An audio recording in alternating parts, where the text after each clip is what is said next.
ಶಂಕರ ಅರುಣಾಚಲ ಶಿವ. ಮಾಯಾ ಜಗತ್ತು ನಿನ್ನನ್ನು ಎಳೆಯುತ್ತಿದ್ದರು, ಮನಸ್ಸನ್ನು ಆ ಸದಾಶಿವನ ಮೇಲೆ ಲಗ್ನ ಮಾಡು.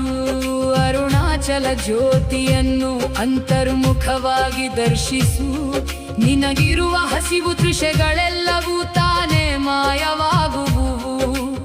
ಈಶ್ವರನ